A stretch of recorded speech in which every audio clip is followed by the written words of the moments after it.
In my hometown of Murray, Kentucky, the city cemetery is directly adjacent to the park, and there are several hiking trails that line the wooded area between the two. In recent years, those trails have been host to a disc golf course. As a teenager, I used to hang out in the park at night. These days, they lock the gate at night and have a patrol car that drives through on a regular basis. It's because most people never visit those hiking trails that are found on a section of the cemetery, the Potter's Field. For those who are unaware, a Potter's Field is where they bury unidentified or unclaimed bodies. There's a small clearing that can be reached by trudging through the woods near the back of the park. In this clearing, there are several small gravestones that read like John Doe 1974.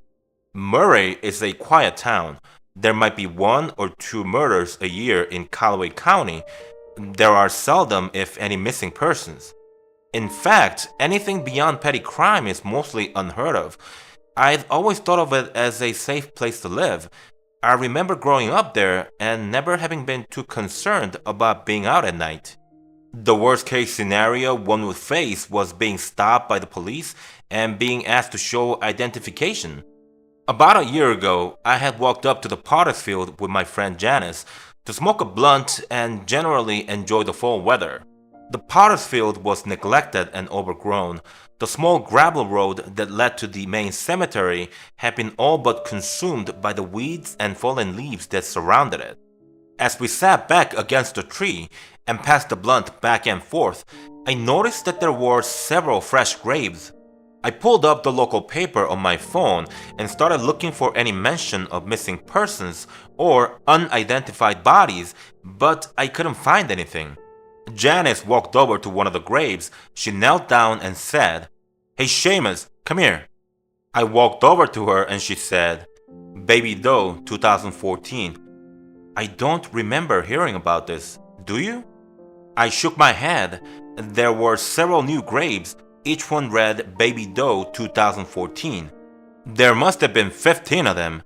Janice started to cry. I walked over and put a hand on her shoulder.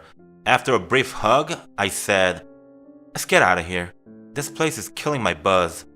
Janice nodded her head and we walked back through the woods and to our car. A few days had passed and I got curious.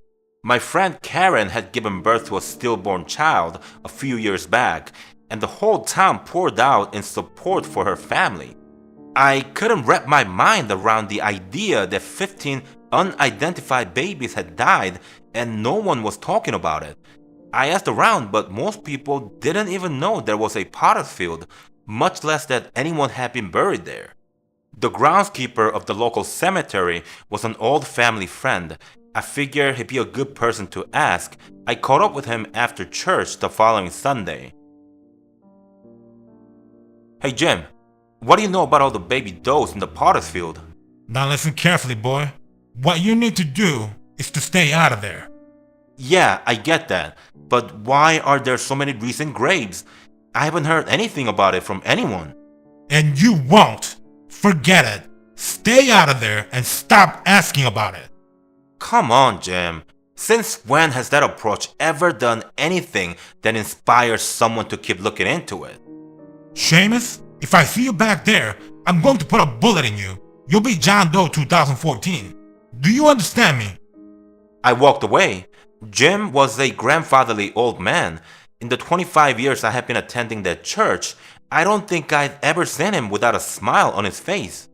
It rattled me that a man that had been known for years as Grandpa Jim had threatened to kill me. There was something going on, but I wasn't sure I wanted to keep looking into it. Then weeks passed. Whatever was going on, I didn't figure it was worth getting shot. I was more than content to let it die. However, fate saw fit to challenge me in that department. You see, I had stopped hanging out in the Potter's Field, but I still went to the park to smoke. One night, I was parked on a bench along the trail when I heard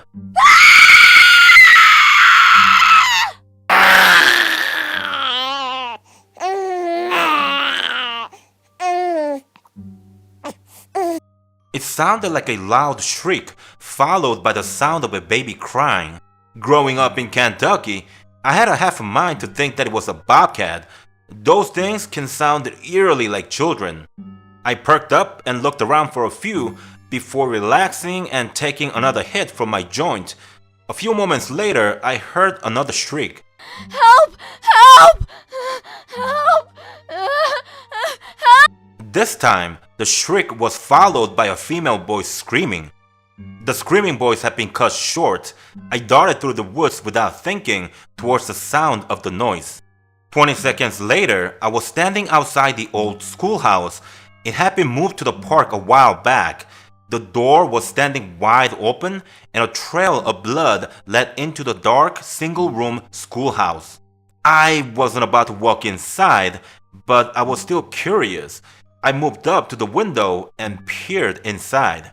A dark figure was pulling the arm of what looked like a young woman. It proceeded to break it in half and hand the piece to each of the smaller dark figures that rested on the desk.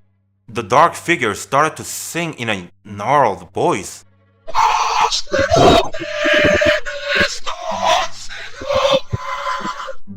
I couldn't help but gasp at the sight of it. The dark figure jerked towards the window and began moving to the door. I ran for the edge of the park. I darted through the woods as branches and brambles smacked into my face. I will catch you. I need you. I will kill the horror. I could hear a shrieking voice behind me and heavy footfalls that seemed to be gaining on me. I made it through the woods and to the clearing behind the big local big lots. I hastily tried to climb down the rocks into the parking lot and tripped. I tumbled head over heels until I landed hard on the pavement. I looked up to see the dark figure in the light of the parking lot. It was an impossibly tall woman. She was gangly and naked. She had 4 breasts and long gray hair. Then I heard 2 gunshots in the distance.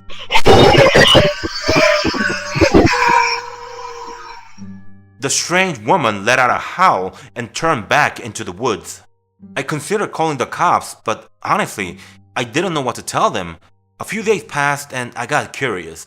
I came through the woods on the other side of the hill and crept into the potter's field. There were 3 new graves. Baby Doe 2014, another Baby Doe 2014, and Jane Doe 2014. I was trying to sneak back through the woods when I heard Jim call out. Seamus, do you remember what I told you? I nodded in acknowledgement and he continued. Come with me. I'm going to have to report you for trespassing. As we walked up the gravel road to the main cemetery, I spoke up and said, Jim, what the fuck was that weird woman in the schoolhouse a few nights back? He stopped and said, So, that was you. Well, since you know, here's the deal. We just don't talk about it. I cocked my head to the side and responded, That's it? You don't talk about it? What the fuck? Jim frowned and replied, Language! Now, what you have to understand is that thing shows up every 10 years or so. No one knows from where and why. It spawns anywhere between 10 to 20 offsprings and takes a few stragglers from the park to feed them. We try to hunt the young down and bury them here. You don't want to know what they look like. I swear, I thought this job was going to be cushy and quiet. I stared at Jim and said, So why isn't this in the papers? Call someone. Call the government. Jim stared at the ground and said, Oh yeah? Don't you think I thought of that? The sheriff knows. So do a few local cops. They said this kind of thing happens around here all the time. College kids go missing and everyone just assumes they went home or ran off. They sweep it under the rug because frankly, the government doesn't care. I shot back. What do you mean the government doesn't care? Jim looked up at me and said, They don't care. If anything, the only response I ever got from them was a game warden calling me to make sure I bury them deep. Jim walked me back to his truck and called a deputy sheriff over. I was told not to talk about it, and then I was sent on my way. To be honest, I'm not sure what I saw, nor do I understand what's actually going on. What I do know is that I don't live in Murray anymore. I don't want to know what things go bump in the night. All I know for certain is that there is something that stalks the woods of the Callaway County Park. The locked gates and the patrols? make a lot more sense now. Hospital is the